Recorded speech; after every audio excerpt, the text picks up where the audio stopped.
प्रदेश में 2 चरणों का चुनाव संपन्न होने के बाद तीसरे चरण के लिए तैयारियां आखिरी दौर में हैं। ऐसे में कई दिग्गज ऐसे हैं जिनकी प्रतिष्ठा दांव पर लगी है, जिनके सामने अपनी सीट बचाने की चुनौती है। ऐसी चुनौती की अगर सीट खो दी तो हो सकता है अगले चुनाव से भी हाथ धोना पड़ जाए। ऐसे दिग्गजों में राजा भैया, शिवपाल सिंह यादव और बसपा विधायक उमा शंकर का नाम सबसे ऊपर है।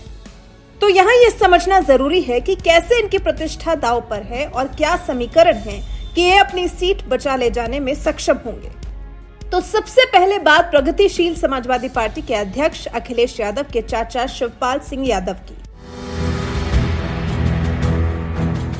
जिनकी पार्टी ने अखिलेश की समाजवादी पार्टी के साथ चुनाव के लिए गठबंधन तो किया, लेकिन अखिलेश ने सीट बस एक दी, वो भी सिर्फ चाचा को, अपने ही चुनाव चिन्ह साइकिल पर। खैर, शिवपाल सिंह यादव ने भले ही अपनी अलग पार्टी का गठन जरूर कर लिया, लेकिन विधायक समाजवादी पार्टी के ही कहलाते हैं।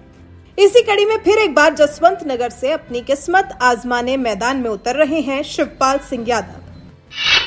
ये साख की लड़ाई इसीलिए है क्योंकि शिवपाल यादव का गढ़ है इटावा का जसवंत नगर इलाका। जसवंत नगर से लगातार 5 बार विधायक रहे हैं शिवपाल सिंह यादव। इस बार 6ठी बार जसवंत नगर से चुनावी मैदान में है शिवपाल सिंह यादव। शिवपाल सिंह यादव से पहले ये सीट मुलायम सिंह यादव के पास थी। साल 1996 में मुलायम सिंह यादव ने यह सीट भाई शिवपाल सिंह यादव के लिए छोड़ दी थी। उसके बाद से लगातार इस सीट पर शिवपाल सिंह यादव अपना कब्जा जमाए हुए हैं।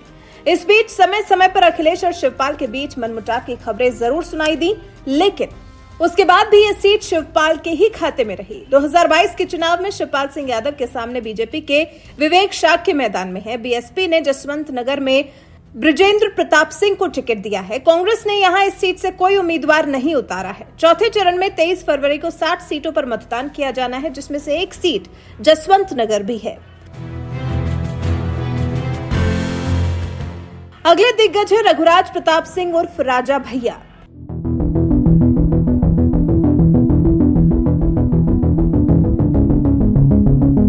राजा भैया की ऐसी छवि है कि कोई भी चुनाव इनके बिना संपन्न नहीं होता। यूपी की राजनीति में गहरा प्रभाव रखते हैं रघुराज प्रताप सिंह। इनका राजनीतिक कद काफी ऊंचा है। प्रतापगढ़ की कुंडा सीट से 6 बार विधायक रहे हैं। निर्दलीय लड़कर 6 बार इस सीट पर रहा है कब्जा। 1993 से 2017 तक लगातार कुंडा सीट से विजयी रहे राजा भैया। ये 7वीं बार है जब राजा भैया कुंडा सीट से चुनाव लड़ रहे हैं, लेकिन ये पहली बार है जब उन्हें किसी बड़ी पार्टी का समर्थन प्राप्त नहीं है। अभी तक राजा भैया भले ही चुनाव निर्दलीय लड़े हों, लेकिन कभी भाजपा तो कभी सपा समर्थन किसी न किसी बड़ी पार्टी का उन्हें जरूर हासिल हुआ।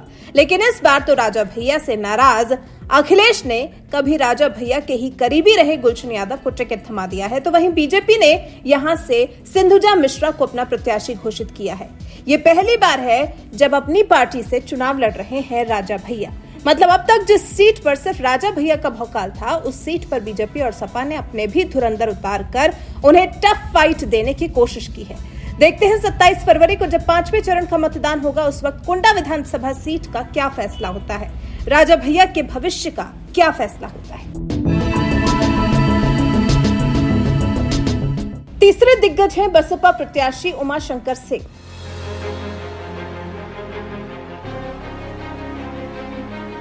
इस चुनाव में बहुजन समाज पार्टी भले कहीं पीछे दिखाई दे रही है, लेकिन ऐसा नहीं है कि उसके मजबूत प्रत्याशी भी हथियार डाल चुके हैं, बल्कि वो अपने क्षेत्र में जोर लगाए हुए हैं। जैसे एक प्रत्याशी तो बलिया जिले की रसड़ा विधानसभा से हैं, जिनका नाम है उमा शंकर सिंह, जिन पर तीसरी बार मायावती ने भरोसा जताया है।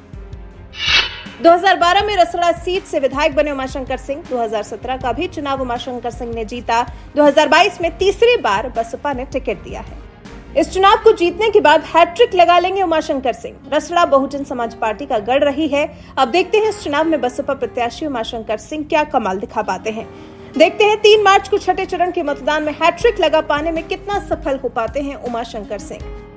तो ये है यूपी के ऐसे 3 दिग्गज जिनके लिए अपनी सीट बचाना बहुत जरूरी है। वैसे आपको क्या लगता है, इन तीनों में से इस चुनाव में अपनी सीट निकाल पाने में कौन रहेगा सफल और कौन फ्लॉप होगा साबित? क्या शिवपाल और राजा भैया हर बार की तरह इस बार भी जीतेंगे अपना किला?